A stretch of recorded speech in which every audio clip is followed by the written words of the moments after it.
Should you be worried about microbeads? Pick up a bottle of facial scrub and there's a chance it'll contain these really small beads of plastic. They're designed to gently strip away the outer dead layers of your skin and leave you feeling tingly fresh. Since the 1990s, these beads have been used in thousands of products: foundations, facial scrubs, shampoos, exfoliants, soaps, face polish, whatever that is, and even toothpaste. They're typically around 1 millimeter or less in diameter, so similar in size to a grain of sugar. Unfortunately, while they seem to be effective, they may be creating problems. In 2013, researchers discovered that these microbeads are appearing in the environment, and they raised the alarm over possible adverse impacts.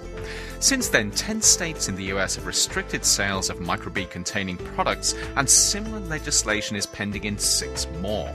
There are also proposals on the table for a federal ban on the use of microbeads in the US. But how concerned should you really be? Polyethylene, the plastic most microbeads are made of, is pretty non-toxic.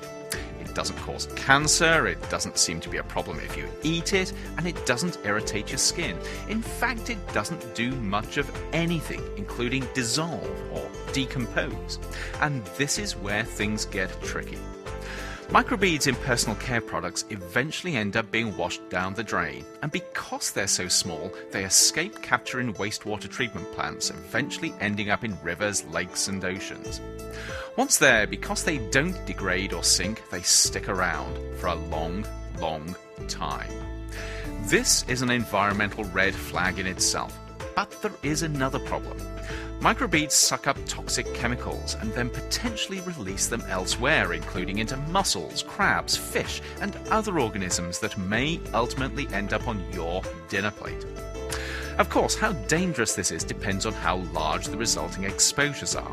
Professor Sherry Mason at the State University of New York at Fredonia is one scientist working on the problem. Sherry and her colleagues have measured up to 1 million microbeads per square kilometre at the surface of Lake Ontario. This is roughly equivalent to a polyethylene concentration of 6 parts per billion. This may not sound a lot, and it wouldn't be if the plastic was the only problem. But even at this low concentration, toxins absorbed to the microbeads could be an issue. To make matters worse, organisms that do take up beads concentrate them into a smaller volume, potentially leading to higher exposures. And this isn't an issue confined to microbeads. Microplastics, millimeter-sized fragments of the plastic rubbish we're continually dumping into the environment, also suck up toxins and pass them up the food chain.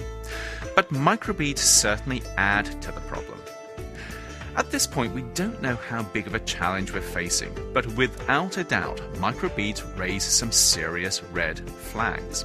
On top of this, though, there is another issue with microbeads, even before they disappear down the drain, and that's their use in toothpaste. Some toothpastes include microbeads to, you guessed it, leave you with that tingly, fresh feeling after brushing. The trouble is, some of those beads can end up lodged between your gums and your teeth. No one's sure yet whether this is a problem. The American Dental Association, for instance, doesn't think that microbeads are unsafe, but they are monitoring the situation. That said, some dental professions are worried that because microbeads stick around for so long, getting them lodged in your gums could potentially increase the chances of developing diseases like gingivitis. In the meantime, some companies are phasing out their use of microbeads in toothpaste, though mainly because they'd prefer to play it safe with their customers.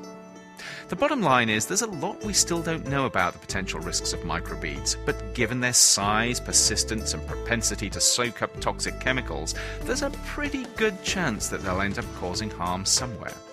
So next time you reach for the facial scrub or the microbead soap, you might just spare a thought to future generations who are going to have to clean up the mess that you may just be contributing to. For more information on microbeads, do check out the links in the blurb below, and as always, stay safe.